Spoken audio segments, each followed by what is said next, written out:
আসসালামু আলাইকুম, স্বাগত জানাচ্ছি চ্যানেল আই সংবাদে। আমি রিদিতা রাজা। শুরুতেই জানিয়ে দিচ্ছি ফ্রেশ আটা ময়দা সুজি সংবাদ শিরোনাম। বান্দরবানের রুমায় পাহাড়ি সেনাবাহিনীর অভিযানে KN এর কমান্ডার সহ 2 জন নিহত, আগ্নেয়াস্ত্র ও গোলাবারুদ উদ্ধার। কুমিল্লার মুরাদনগরে মা ও 2 ছেলে মেয়েকে পিটিয়ে হত্যা, মাদক সংশ্লিষ্টতার অভিযোগ এনে বাড়িতে হামলা।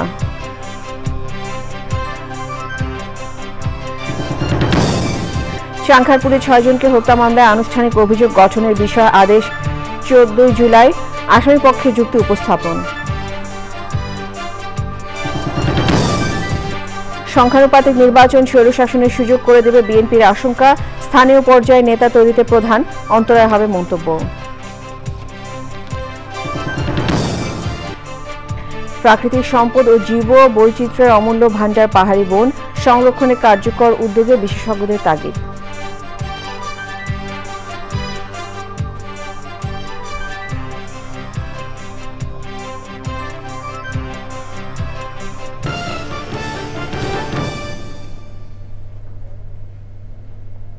সংবাদ শিরোনামগুলো জানাচ্ছিলাম। এখনকার এই সংবাদ আয়োজন একই সঙ্গে চ্যানেলের ইউটিউব চ্যানেল এবং চ্যানেলের OTT প্ল্যাটফর্ম আইস্ক্রিনে লাইভ স্ট্রিম হচ্ছে। কুমিল্লার মুরাদনগরে মাদক সংশ্লিষ্টতার অভিযোগ এনে মা মেয়ে সহ একই পরিবারের 3 জনকে হত্যা করা হয়েছে। এদের মধ্যে 2 জন সংঘবদ্ধ প্রহার ও 1 জন ধারালো অস্ত্রের আঘাতে নিহত হয়েছেন। বৃহস্পতিবার মুরাদনগর উপজেলার বাঙ্গরা বাজার থানার করইবাড়ি গ্রামে এই ঘটনা ঘটে। কুমিল্লা থেকে আবুল কাশিম হৃদয়ের পাঠানো তথ্য ও ভিডিওচিত্রে রাজীব আহমেদের রিপোর্ট। স্থানীয়রা জানায়, বুধবার সন্ধ্যায় এলাকার কিছু লোক তাদের হত্যার সিদ্ধান্ত নেয়। বৃহস্পতিবার সকালে তাদের হত্যা করা হয়।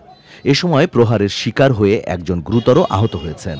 নিহতরা হচ্ছেন করইবাড়ি গ্রামের জুয়েল মিয়ার স্ত্রী রোকসানা আক্তার রুবি, তার ছেলে রাসেল মিয়া ও মেয়ে জোনাকি আক্তার।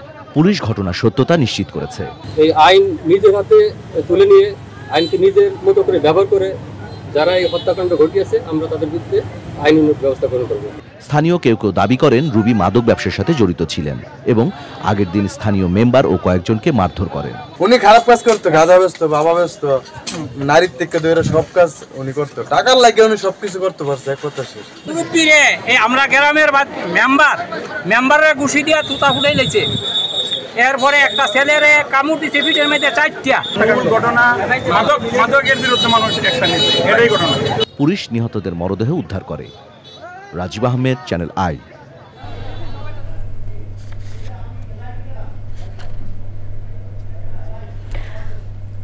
সারা দেশে জুলাই পদযাত্রা 3য় দিনে আজ নীলফামারীতে কর্মসূচি করছে জাতীয় নাগরিক পার্টি NCP। নীলফামারী থেকে পদযাত্রা করে আজই পঞ্চগড়ে যাবে তারা। এ নিয়ে জানতে তাফিমুল সাথে যোগাযোগ করছি। তাফিমুল, আপনি তো নীলফামারীতে পদযাত্রার সাথে আছেন, তো জুলাই পদযাত্রা এখন ঠিক কোন জায়গায় অবস্থান করছে আমাদেরকে একটু জানাবেন।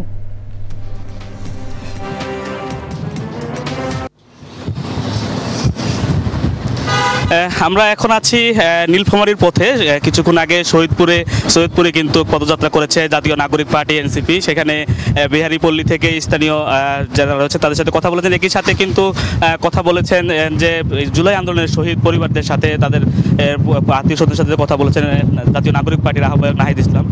এরপর এখন হচ্ছে শহীদপুর শহরে যাচ্ছেন, সেখানে বেশ কয়েকটি স্থানে জাতীয় নাগরিক পার্টি পদযাত্রা করবেন। এর মাঝখানে কিন্তু যে নাগরিক পার্টির আহ্বায়ক রয়েছেন নাহিদ ইসলাম, তিনি আমাদের সাথে কথা বলেছেন। সেখানে জানিয়েছেন যে গতকালকে ঢাকাতে যে জাতীয় নাগরিক পার্টির কেন্দ্রীয় কার্যালয় রয়েছে, সেখানে পেট্রোল বোমার হামলা হয়েছে একটি। সেই বিষয়ে তিনি কথা বলেছেন যে এই হামলা বা ককটেল হামলা করে কোনোভাবে জাতীয় নাগরিক পার্টিকে কোনোভাবে থামানো যাবে না, কিংবা যে পদযাত্রা রয়েছে এই পদযাত্রা যদি কেউ বাধা তৈরি করে তারপরেও কিন্তু সেই পদযাত্রাকে থামানো যাবে না, কোনোভাবেই না। তারা জুলাই ঘোষণাপত্র এবং জুলাইয়ের যে সনদ রয়েছেন সেটি বাস্তবায়নের জন্য তাদের পুরো 30 দিন ব্যাপী যে পদযাত্রা সেই পদযাত্রা কিন্তু তারা চালিয়ে যাবেন। তারা বলেছেন যে কোনো ধর্ম বর্ণ নির্বিশেষে সকলের কাছেই তারা যাবেন। একই সাথে যে বিভিন্ন ভাষাভাষীর মানুষ যারা রয়েছেন তাদের কাছেও কিন্তু তারা যাবেন বলে জানিয়েছেন নাহিদ ইসলাম। আজকের নীলফামারীর সদরের যে পদযাত্রা ছিল সেখান থেকে কিন্তু বিকেলের দিকে যাবেন হচ্ছে পঞ্চগড় শহরে, সেখানে আজকে 3য় দিনের পদযাত্রা শেষ হবেন। এ ছিল আমার কাছে সর্বশেষ। ধন্যবাদ আপনাকে তাফিমুল। বান্দরবানের রুমা উপজেলার দুর্গম পাহাড়ে সেনাবাহিনীর অভিযানে কুকিচিন ন্যাশনাল আর্মি KN এর কমান্ডার সহ 2 সদস্য নিহত হয়েছেন। এই সময় 3টি SMG, 1টি রাইফেল সহ অস্ত্র ও গোলাবারুদ উদ্ধার করে সেনাবাহিনী। আন্তঃবাহিনী জনসংযোগ পরিদপ্তর ISPR এর সংবাদ বিজ্ঞপ্তিতে এ তথ্য জানানো হয়েছে। সংবাদ বিজ্ঞপ্তিতে বলা হয় অভিযান চলমান রয়েছে।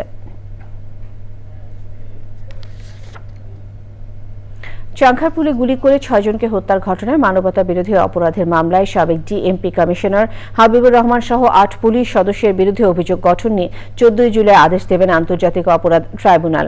আজ আসামি আরশাদ হোসেন ও সুজন হোসেনের খালাস চেয়ে যুক্তি উপস্থাপন করেছেন তাদের আইনজীবীরা। অন্য আসামিদের আইনজীবীদের যুক্তি উপস্থাপন হয়েছে। সকালে এই মামলায় গ্রেফতার 4 আসামিকে ট্রাইব্যুনালে হাজির করা হয়। আসামিরা হলেন শাহবাগ থানার বরখাস্ত পরিদর্শক আরশাদ ও 3 কনস্টেবল সুজন, এমাজ হোসেন ইমন ও নাসিরুল। বিচারপতি গোলাম মর্তজা মজুমদারের নেতৃত্বাধীন ট্রাইব্যুনাল 1 এর মামলা অভিযোগ গঠনের শুনানি চলছে। 25 মে মামলায় 8 পুলিশ সদস্যের বিরুদ্ধে অভিযোগ আমলে নেন ট্রাইব্যুনাল। মামলায় পলাতক 4 আসামি হলেন ডিএমপির সাবেক কমিশনার হাবিবুর রহমান, সাবেক যুগ্ম কমিশনার সুদীপ কুমার চক্রবর্তী, রমনা অঞ্চলের সাবেক অতিরিক্ত উপকমিশনার শাহ আলম মোহাম্মদ আখতারুল ইসলাম ও রমনা অঞ্চলের সাবেক সহকারী কমিশনার মোহাম্মদ ইমরুল।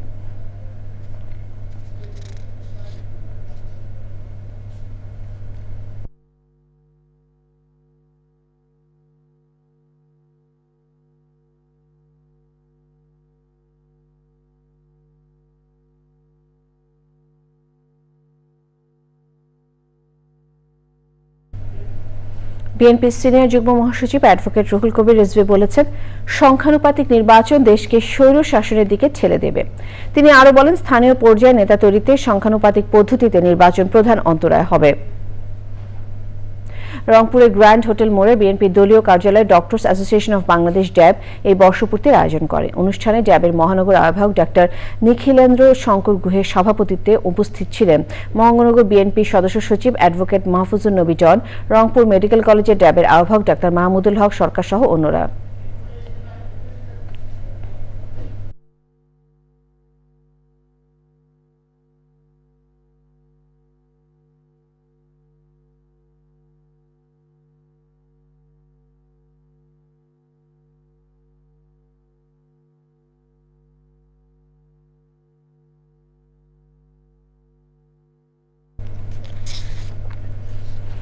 সন্ত্রাসী হামলা করে জাতীয় নাগরিক পার্টির অগ্রযাত্রা দমানো যাবে না উল্লেখ করে দলের আহ্বায়ক নাহিদ ইসলাম বলেছেন, সংস্কার পেছাতে চাওয়া একটি গোষ্ঠী এমন হামলা চালাচ্ছে। সকালে নীলফামারীর বীর শহীদ সাজ্জাদ হোসেনের কবর জিয়ারত শেষে তিনি কথা বলেন। এখনো দেশের বিভিন্ন এলাকা আওয়ামী সন্ত্রাসীরা ঘাপটি মেরে আছে বলেও মন্তব্য করেন তিনি। পরে নীলফামারী বিহারীপল্লী পরিদর্শন করেন নাহিদ ইসলাম। নীলফামারী পদযাত্রা শেষে পঞ্চগড়ে পদযাত্রা ও পথসভা করবে এনসিপি।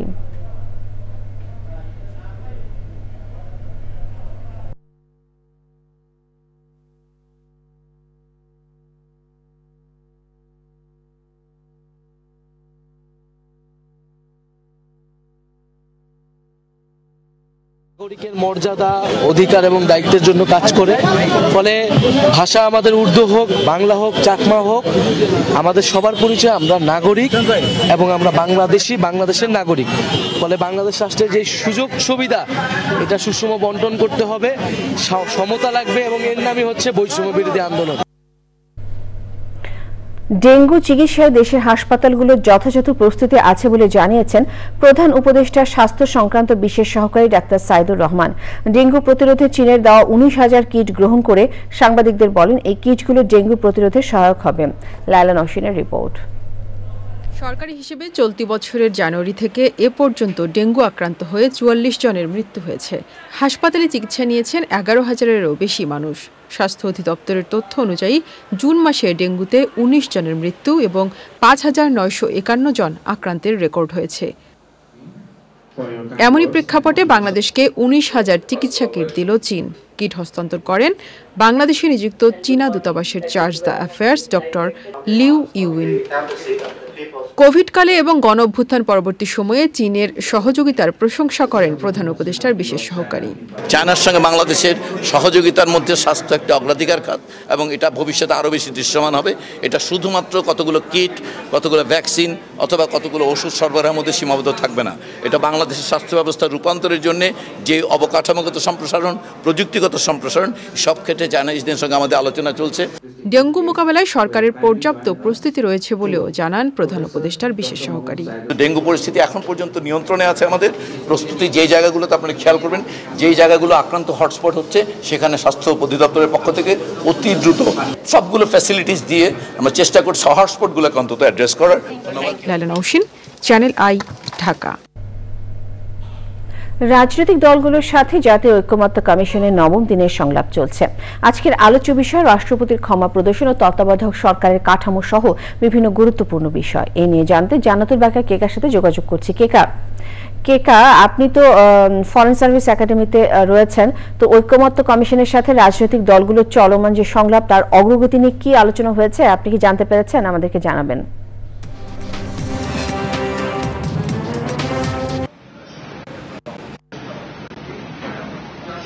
হ্যাঁ রিদিতা, গতকাল ছিল 8ম দিন, আজকে 9ম দিন। পরপর এই 2 দিন মোটামুটি দেখা যাচ্ছে যে বেশ ভালো রকম দিন। ঐক্যমতের রাজনৈতিক দলগুলো আসছে এবং আজকেও কিন্তু দ্বিতীয় দিনের মতো দেখা গেল যে রাজনৈতিক দলগুলো প্রায় সব সংস্কার কমিশনের প্রস্তাবে, জাতীয় ঐক্যমত কমিশনের প্রস্তাবে যে সংস্কার প্রস্তাবগুলো দেওয়া হচ্ছে সেগুলোর পক্ষে তারা একমত হচ্ছেন। এটা একটি ভালো লক্ষণ। শুরুতেই আজকে রাষ্ট্রপতি ক্ষমা প্রদর্শনের বিষয় নিয়ে যে আর্টিকেলের 49 ধারা রয়েছে, সেই ধারার অধীনে যে ফাঁসির আসামিরাও যে মুক্তি পাচ্ছেন সেই বিষয়টি নিয়ে তারা সংশোধনের পক্ষে আর্টিকেল 49, এবং তারা বলছেন যে এই ক্ষেত্রে সংবিধান এর এই আর্টিকেল 49 ধারাটি সংশোধন করার পক্ষে, এবং তারা বলছেন যে একটি শক্তিশালী সাংবিধানিক এবং বিচার বিভাগে যারা বিশেষজ্ঞ রয়েছেন তাদেরকে নিয়ে একটি কমিটি করে এখানে একটি আইনি কাঠামো দাঁড় করা যেতে পারে। এটা সকালে সূচনা বক্তব্যে শুরু হয়েছিল এবং মধ্যাহ্নের এখন বিরতি চলছে। মধ্যাহ্ন বিরতির কিছুক্ষণ আগেই কিন্তু বিচার বিভাগ বিকেন্দ্রীকরণের বিষয়ে আলোচনা শুরু হয়েছে। সেই আলোচনার টেবিলে কিন্তু উত্থাপিত হয়েছে যে বিকেন্দ্রীকরণ কিভাবে করা যায়। মূলত মামলা জটগুলো রয়েছে যেগুলোতে গোটা বাংলাদেশের বিভিন্ন জায়গায়, বিশেষ করে জেলা পর্যায়ে বা বিভাগীয় পর্যায়ে মামলা জটগুলো কমাতে তারা কি বলছেন যে একটি সার্কিট বেঞ্চের কথা বলেছেন। তবে বিএনপি সহ বিভিন্ন দলই কিন্তু বলেছে যে সার্কিট বেঞ্চের মাধ্যমে যদি স্থায়ীভাবে কোনো কাঠামো তৈরি করা হয় তাহলে কিন্তু বিদ্যমান যে বিচার ব্যবস্থা বা বিচারের অবকাঠামোগুলো রয়েছে সেগুলোর সাথে এক ধরনের সাংঘর্ষিক হতে পারে। সেক্ষেত্রে তারা বলছেন যে স্থায়ী কাঠামোর দরকার নেই, বরং বিভাগীয় পর্যায়ে যেসব অঞ্চলে মামলার জট বেশি সেসব অঞ্চলে সার্কিট বেঞ্চ করা যেতে পারে, এবং সেই বেঞ্চের যে আইনি সুরক্ষা দেওয়ার জন্য কিন্তু বিভাগ থেকে বড় বড় আইনজীবীরা যাবেন কিনা সেই বিষয়টা নিয়ে একটু কথা হয়েছে। সব মিলিয়ে এই যে বিচার বিভাগ বিকেন্দ্রীকরণের পক্ষে যে সার্কিট বেঞ্চের একটি ধারণা আজকে উত্থাপন করা হয়েছে, এবং সেখানে যে আলোচনাটা শুরু হয়েছে আরও বিশদ আগানোর কথা রয়েছে মধ্যাহ্নের বিরতির পরে। আমরা জানি সেই আলোচনার কোন দিকে যাচ্ছে, আমরা বিকেলের পরে কিন্তু বা আরও কিছুক্ষণ পরে কিন্তু জানাতে পারবো। রিদিতা, ধন্যবাদ আপনাকে। অর্থোপেডিক চিকিৎসা ইলিজার্ভ পদ্ধতি নিয়ে রাজধানীতে 4 দিনের প্রশিক্ষণ কর্মশালা চলছে। লালমাটিয়ায় বাড়ি ইলিজার্ভ সেন্টারে দেশের বিশিষ্ট অর্থোপেডিক চিকিৎসক ডাক্তার মোফাক্খারুল বাড়ির পরিচালনায় ইলিজার্ভ পদ্ধতিতে 8ম লিবং ডিফর্মিটি কর্মশালায় দুর্ঘটনাজনিত আঘাত, হাড় ভেঙে যাওয়া ও জন্মগত পঙ্গুত্ব চিকিৎসায় ইলিজার্ভ পদ্ধতিতে লাইভ অপারেশন দেখানো হয়। ইলিজার্ভ পদ্ধতিতে কাটাছেঁড়া ছাড়াই অর্থোপেডিক চিকিৎসা করা হয় বলে এটি বেশ জনপ্রিয়। কর্মশালায় দেশি বিদেশি 16 জন নির্বাচিত অর্থোপেডিক সার্জন অংশ নেন। কোনো ধরনের বিকলাঙ্গতা বা হাড় জোড়া না লাগা, এই ধরনের সমস্যাগুলোকে সমাধান করার জন্যে আমরা একটা প্রশিক্ষণশালার আয়োজন করেছি। এই টেকনিক সারা দুনিয়ায় এখন খুব নামকরা টেকনিক, যেটা জানলে আপনি অর্থোপেডিক বা ট্রমা সার্জারির 80 থেকে 90% প্রবলেম আমরা সলভ করতে পারবো।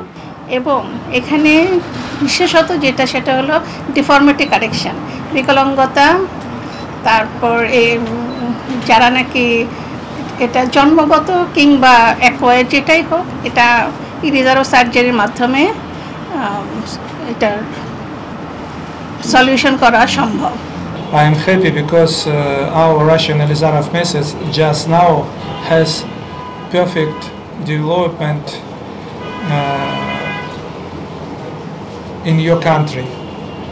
In Bari Elizarov Center, so many patients get fantastic. And I came to Bangladesh, we specifically invited for this course, and very good hospitality, and they are just looking after me very well, and it's a very good course. বৈচিত্র্যময় বনভূমির দেশ বাংলাদেশ। দেশের বিস্তীর্ণ পাহাড়ি অঞ্চলে মিশ্র চিরসবুজ ও সবুজ বন রয়েছে, যেগুলো পাহাড়ি বন নামে বেশি পরিচিত। এসব বন প্রাকৃতিক সম্পদ ও জীববৈচিত্র্যের অমূল্য ভাণ্ডার। বনগুলো উদ্ভিদ ও প্রাণীর আশ্রয়ের পাশাপাশি স্থানীয় মানুষের জীবন ও জীবিকার অন্যতম উৎস। বিশেষজ্ঞরা বলছেন, পরিবেশের ভারসাম্য রক্ষায় পাহাড়ি বন সংরক্ষণে কার্যকর উদ্যোগ জরুরি। পাহাড়ি বন সংরক্ষণ নিয়ে আফরোজা হাসির ডেস্ক রিপোর্ট। বৈচিত্র্যময় উদ্ভিদরাজিতে পরিপূর্ণ পাহাড়ি বনের প্রতিবেশ ব্যবস্থায় আশ্রয় মিলেছে পাখি, স্তন্যপায়ী, সরীসৃপ ও উভচর অসংখ্য বন্যপ্রাণীর। মথুরা, কাঠময়ূর, পাহাড়ি নীলকান্ত সহ বিভিন্ন প্রজাতির পাখির দেখা মেলে এসব বনে।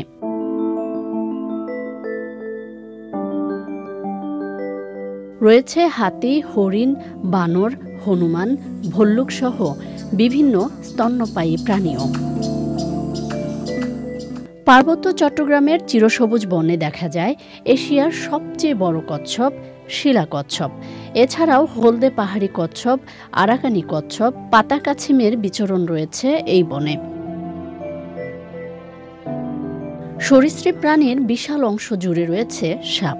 এর মধ্যে বার্মিজ অজগর, দুধরাজ, ফণিমনসা, কালনাগিনী অন্যতম। বিভিন্ন প্রজাতির টিকটিকি জাতীয় প্রাণীর আধিপত্য রয়েছে পাহাড়ি বনে। নদী ও ছড়ার পাশাপাশি সারা বছর পানির যোগান দেয় পাহাড়ি বনের অসংখ্য ঝর্ণা। বনের প্রাকৃতিক সম্পদের উপর নির্ভর করে স্থানীয় জনগোষ্ঠীর জীবিকাও। তবে নির্বিচারে পাহাড় কেটে স্থাপনা নির্মাণ ও অপরিকল্পিত উন্নয়ন সহ নানা কারণে আয়তন কমছে পাহাড়ি বনের। এতে হুমকিতে পাহাড়ি প্রতিবেশ ব্যবস্থা সহ সামগ্রিক পরিবেশ।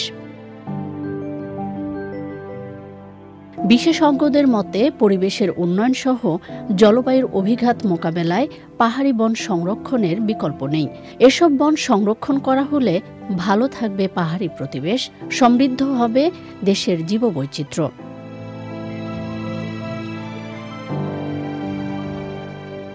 আফরোজা হাসি, প্রকৃতি ও জীবন ডেস্ক, চ্যানেল আই। পাহাড়ি বন সংরক্ষণ নিয়ে পর্ব দেখবেন আজ রাত 10:15 প্রকৃতি ও জীবন অনুষ্ঠানে। নগরের প্রবীণ নাগরিকদের জীবনে ছাদ কৃষি হয়ে উঠছে শান্তি ও স্বস্তির ঠিকানা। সময় কাটানোর পাশাপাশি তাদের মানসিক প্রশান্তিরও আশ্রয়স্থল হয়ে উঠছে ছাদ কৃষি। মহাখালীর ডিওএইচএস এ এমনই এক দৃষ্টান্ত করেছেন মমতাজ জামান। বিস্তারিত জানাচ্ছেন শাইখ সিরাজ। মহাখালীর ডিওএইচএস এর ৭০০ বর্গফুটের এই ছাদ জুড়ে ফুল, ফল, শাকসবজি আর রকমারি উদ্ভিদ নিয়ে সাজানো। খুব ঘন নয়, তবে পরিপাটি এই সবুজের মাঝেই দিনের বেশিরভাগ সময় কাটে প্রবীণ নাগরিক মমতাজ জামানের। বার্ধক্য জীবনে নিঃসঙ্গতা কাটাতে নিজের ভালোবাসা আর যত্নে গড়ে তুলেছেন এই ছাদ কৃষির আয়োজন। কয় ছেলে কয় মেয়ে? 3 মেয়ে বলে 2 মেয়ে 1 ছেলে। সবাই দেশে আছে? সবাই দেশে আছে, যে যার সেটেল। মাশাআল্লাহ, তো আপনি তো খুব সুখী মানুষ। দোয়া করবেন। আর ছেলেমেয়েরাও তো আসতে পায় না, সবাই ব্যস্ত, টিচারি পড়ায়, তাদের আমার আশা লাগবে না। ফোন করো, খুঁজলো, আমি ভালো আছি, আমি ব্যস্ত আছি। এই গাছগাছালি এখন উদ্যোক্তার জীবনের অন্যতম প্রেরণা, মানসিক এবং শারীরিক সক্ষমতা ধরে রাখার মূল মন্ত্র। ছেলে বাইরে গেছে বেড়াতে আমেরিকা, এই জন্য আমি বাসায় থাকতে পারি না। আমার ছেলে মেয়ে দেবে না বাসায়, খালি বাসায়। দিনে আসি, রাতে আমার মেয়ের বাসায় চলে যাই, ওই ক্যান্টনমেন্টের বাসা, ওই থাকতে দেয় না। এই জন্য 2 দিন বাগান দেখি না, অস্থির লাগছে। আজকে আমার মেয়ের বাড়ি থেকে এসেই বাগানে আসছি। বয়সের সীমাকে অতিক্রম করে এখানকার প্রতিটি উদ্ভিদের সাথে গড়েছেন এক নিবিড় সম্পর্ক। এই যে পেয়ারা দেখছেন, পেয়ারা, হ্যাঁ, এটা কি ওই যে সৈয়দি পেয়ারা? সৈয়দ পেয়ারা বলে, যে এই 2টা আছে ওখানে, হাড়িভাঙ্গা। তারপর ওই দের কলা, কলাও হয় ওই যে। তারপর এই যে আমরা খুব ধরে, এই একটা আমরা প্রচুর ধরে, এই যে 2টা গাছ, এই যে আবার ফুল আসছে, আমরা খুব হয়। তারপরে এই যে আনার, এই যে আনার, আর এই গাছে আনারটা খুবই মিষ্টি। শহরে নগরে বসবাস করা বয়স্ক নাগরিকেরা একটা সময় এসে প্রচণ্ড রকম বিষণ্ণতায় চলে যান। ছেলে মেয়ে যে যার মতো ঘর সংসার নিয়ে সরে যায়। এই সময়টাতে এদের মধ্যে অনেকেই আছে যারা ছাদ কৃষি কিংবা ছাদ বাগান করে অনেকটা ভালো আছেন। মিসেস মমতাজ তাদের মধ্যে একজন, যিনি এই ক্ষেত্রটাকে ধরে জীবনযাপন করছেন। এটাই তার আনন্দ, এটাই তার ঘর, এটাই তার সংসার। আপনার মতো এমন যদি কেউ থাকেন, তার জন্য এরকম একটি ছাদ কৃষি হতে পারে কার্যকরী ভূমিকা। ঢাকার মহাখালীর ডিওএইচএস থেকে শাইখ সিরাজ, চ্যানেল আই। এ নিয়ে বিস্তারিত প্রতিবেদন দেখবেন আজ বেলা ৩:৫ হৃদয় মাটির মানুষের ডাক অনুষ্ঠানে। পবিত্র আশুরা উপলক্ষে রাজধানীর লালবাগে হোসাইনী দালাল ইমামবাড়া পরিদর্শনে এসে ডিএমপির ভারপ্রাপ্ত কমিশনার মোহাম্মদ সরওয়ার জাহান ৬ জুলাই যেসব সড়কে তাজিয়া মিছিল হবে সেখানে সিসি ক্যামেরা, ওয়াচ টাওয়ার ও সাদা পোশাকের পুলিশ সহ পর্যাপ্ত নিরাপত্তা ব্যবস্থা থাকবে। জনভোগান্তি এড়াতে ওইসব রাস্তা পরিহার করতে বলেছেন ডিএমপির ভারপ্রাপ্ত কমিশনার। তাজিয়া মিছিলে ধাতব বস্তু, দাহ্য পদার্থ, ছুরি, কাঁচি, আতশবাজি, পটকা, উচ্চমাত্রার শব্দ সৃষ্টিকারী কোনো কিছু বহর করা যাবে না উল্লেখ করে সন্ধ্যার আগে শেষ করার নির্দেশনা দিয়েছে ডিএমপি।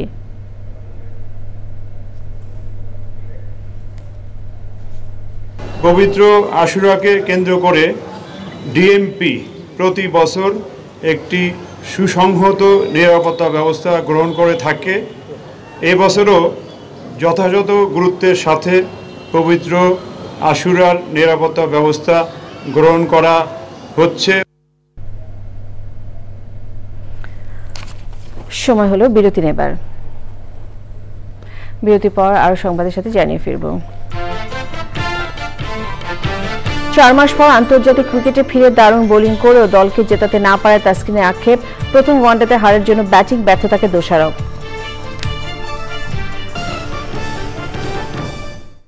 বিদেশে ভালো কাজের প্রলোভনে সর্বস্ব হারিয়েছে ঝিনাইদহের কোটচাঁদপুর ও মহেশপুর উপজেলার ১২টি পরিবার। স্থানীয় আদম ব্যাপারীদের প্রতারণায় পড়ে প্রবাসে আটকে পড়েছে ১২ যুবক। ৮ মাস পার হলো, চাকরি পাওয়া তো দূরের কথা, ঠিকমতো খেতেও পারছেন না তারা। উল্টো আরো টাকা দাবি করেছে প্রতারকরা। ঝিনাইদহ থেকে শেখ সেলিমের পাঠানো তথ্য ও ভিডিওচিত্র রাজীব আহমেদের রিপোর্ট। ঝিনাইদহের কোটচাঁদপুর উপজেলার কাকবাড়ি গ্রামের এক সাধারণ কৃষক পরিবার। ছেলে বিদেশে গেলে সংসারের সচ্ছলতা ফিরবে এমন স্বপ্নে হালের গরু, জমি বন্ধক আর এনজিও থেকে ঋণ নিয়ে ৪.৫ লাখ টাকা দিয়েছিলেন একই গ্রামের নজরুল ইসলামকে। কিন্তু ছেলে বিদেশে যাওয়ার পর ৮ মাস পেরিয়ে গেলেও কোনো চাকরি নেই, খেতেও পাচ্ছে না ঠিকমতো। প্রতিবেশী বিধবা নারী নূরজাহান বেগমও সহায় সম্বল বিক্রি করে দিয়েছিলেন টাকা। ছেলে টাকা পাঠানো তো দূরের কথা, এখন তাকেই দিতে হবে আরও ২ লাখ টাকা। ভুক্তভোগীদের অভিযোগ, কাকমারি গ্রামের নজরুল ইসলাম ও তার কাতার প্রবাসী ছেলে মাসুম বিল্লাহ মামুন কোটচাঁদপুর ও মহেশপুর উপজেলার ১২টি পরিবারের কাছ থেকে নিয়েছে লাখ লাখ টাকা। মামুন বিল্লাহ মাসুদ নাম, সেই ছেলে কাতারে থাকে, সেই ছেলে টাকা পয়সা আমাদের কাছে নিয়েছে। ছেলে নির্যাতনে পড়েছে, নির্যাতন করছে, খাদ্য দেয় না। কোর্টে কেস করেছি মানব পাচার মামলা। আসার পর সে আজ ৮ মাস আমাকে কোনো কাজ কাম দিতে পারে না, খাওয়া দেয় না ঠিক মতো। এখন আমার কাছে আরো উল্টো টাকা আছে, আমার খাওয়া দিচ্ছে না, কাজও দিতেছে না। প্রতারণার ঘটনায় দুটি ভুক্তভোগী পরিবার আইনের আশ্রয় নেওয়ার পরই অভিযুক্ত আদম ব্যাপারী বাড়ি থেকে পালিয়ে গেছে। ওরা কথায় বলতে পারবো না, ৩-৪ দিন ধরে দেখছি না, মানে ঘর বাড়ি তালা মেরে কোন জায়গায় গেছে বলতে পারবো না। পুলিশ বলছে ভুক্তভোগীদের অভিযোগের ভিত্তিতে স্থানীয়ভাবে মীমাংসা করার চেষ্টা করা হলেও অভিযুক্তরা পলাতক থাকায় তা সম্ভব হয়নি। যেহেতু নগদ টাকা লেনদেনের বিষয়ে জন্য বাদীকে আমরা পরামর্শ দিয়েছি বিজ্ঞ আদালতের মাধ্যমে বিষয়টা সমাধান করার। ঝিনাইদহের কোটচাঁদপুর উপজেলার ৫ জন ও মহেশপুর উপজেলার ৭ জনকে গত নভেম্বর মাসে কাতারে নিয়ে যাওয়া হয়। সেই থেকে দেশটির সালাম মোহাম্মদ এলাকায় একটি বাড়িতে রাখা হয়েছে তাদের। Rajib Ahmed, channel I. ইসরায়েলি হামলায় পরিবারের কয়েকজন সদস্য সহ প্যালেস্টাইনে একটি হাসপাতালের পরিচালক ডক্টর মারওয়ান সুলতান নিহত হয়েছেন। গাজায় নিজ বাড়িতে ইসরায়েলি বিমান হামলায় ডক্টর মারওয়ান নিহত হন বলে নিশ্চিত করেছে দেশটির স্বাস্থ্য মন্ত্রণালয়। তবে ইসরায়েলি সেনাবাহিনীর দাবি, তারা গাজা সিটিতে হামাসের একজন গুরুত্বপূর্ণ সন্ত্রাসীকে লক্ষ্য করে হামলা চালিয়েছে। এ হামলায় কোনো নিরপরাধ বেসামরিক নাগরিকের মৃত্যু হয়েছে কিনা তা পর্যালোচনা করা হচ্ছে। ডক্টর মারওয়ানের মেয়ে লুবনা জানান, একটি ক্ষেপণাস্ত্র সরাসরি তার বাবার কক্ষ লক্ষ্য করে আঘাত করে। গাজার স্বাস্থ্য মন্ত্রণালয় জানায়, বুধবার দুপুর পর্যন্ত ২৪ ঘন্টায় ইসরায়েলি হামলায় অন্তত ১৩৯ জন নিহত হয়েছেন। নিটল ডাটা, কৃষি সংবাদ।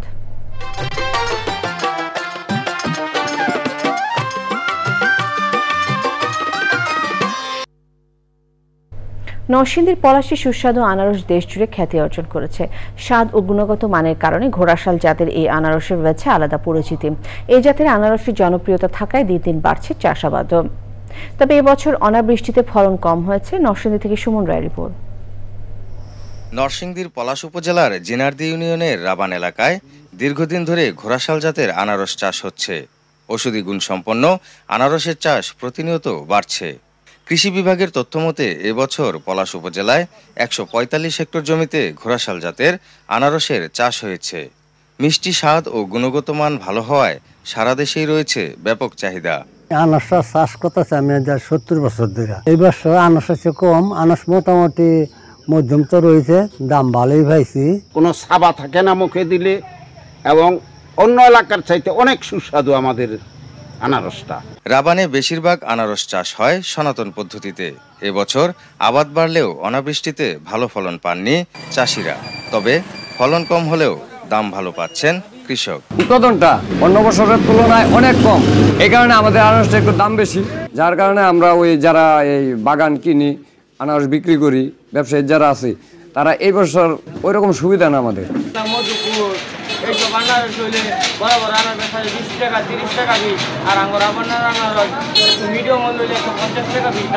আনারসের চাষ বাড়াতে কৃষকদের প্রযুক্তি সহায়তা ও পরামর্শ দিচ্ছে স্থানীয় কৃষি বিভাগ। আমার উপর সহকারী কৃষি কর্মকর্তাবৃন্দ সহ আমরা মনিটরিং এবং বিভিন্ন ধরনের পরামর্শের মাধ্যমে তারা এই ধরনের সুমিষ্ট আনারস চাষ করছে। রাবানের এই আনারস চাষে আধুনিক প্রযুক্তির ব্যবহার বাড়াতে পারলে ফলন বাড়ার পাশাপাশি কৃষক লাভবান হবেন বলে মনে করছেন সংশ্লিষ্টরা। নরসিংদী থেকে সুমন রায়, চ্যানেল আই। এখন দেখবেন প্রকৃতি সংবাদ।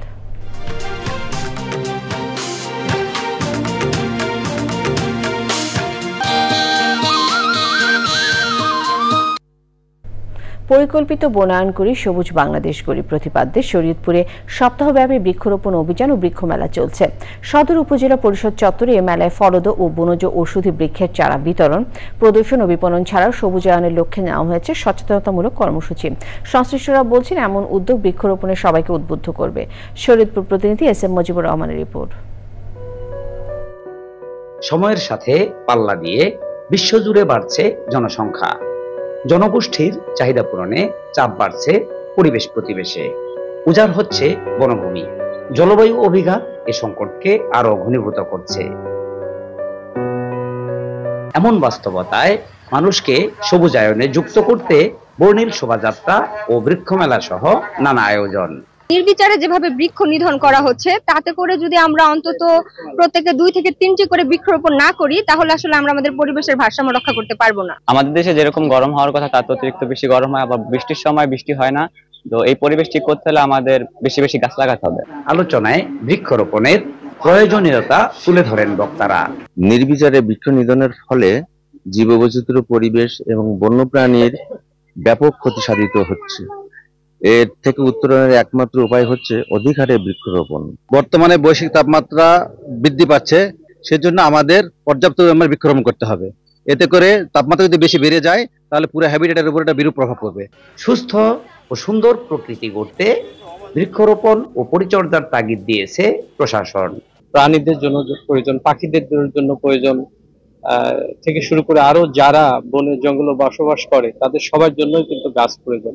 আমরা সবাইকে আমন্ত্রণ জানাই, সবাইকে আহ্বান জানাই যে সবাই আসুন আমরা এই বর্ষায় গাছ লাগাই। নতুন প্রজন্মকে পরিবেশ সুরক্ষায় সম্পৃক্ত করতে শিক্ষার্থীদের ফলদ, বনজ ও ঔষধি সহ বিভিন্ন প্রজাতির গাছের চারা উপহার দেয়া হয়। শরীয়তপুর থেকে S M Mujibur Rahman, channel I. খেলার খবর।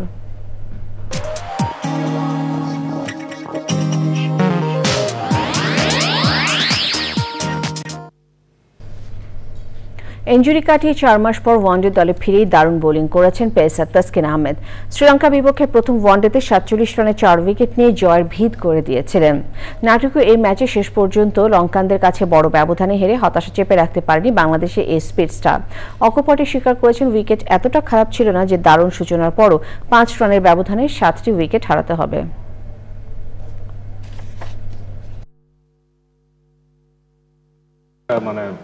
বাজে কলাপস হয়েছে আসলে ওই মুহূর্তে ওদের ফলে ওই দুইটা একেবারে 2 উইকেটই আসলে ওদের জন্য টার্নিং পয়েন্ট ছিল।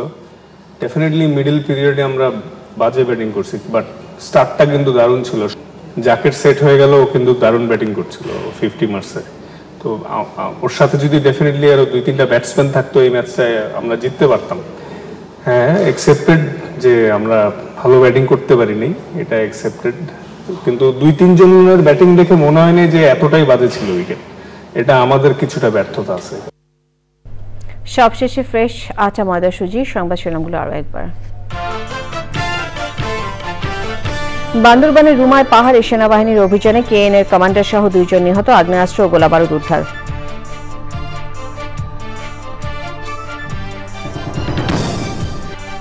কুমিল্লার মুরাদনগরে মা ও 2 ছেলে মেয়েকে পিটিয়ে হত্যা, মাদক সংশ্লিষ্টতার অভিযোগ এনে বাড়িতে হামলা।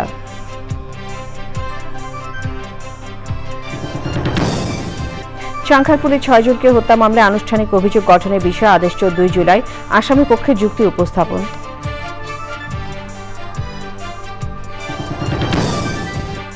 সংখ্যানুপাতিক নির্বাচন স্বৈরশাসনের সুযোগ করে দেবে বিএনপির আশঙ্কা, স্থানীয় পর্যায়ে নেতা তৈরিতে প্রধান অন্তরায় হবে মন্তব্য। সংস্কার পেছাতে চাওয়া গোষ্ঠী এনসিপির ওপর হামলা চালাচ্ছে অভিযোগ, তৃতীয় দিন নীলফামারী ও পঞ্চগড়ে পদযাত্রা সভা।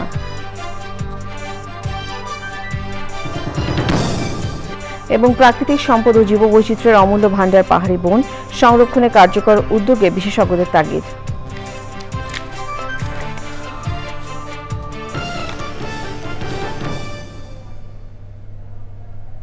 শেষ করছি চ্যানেল আই সংবাদ। ধন্যবাদ।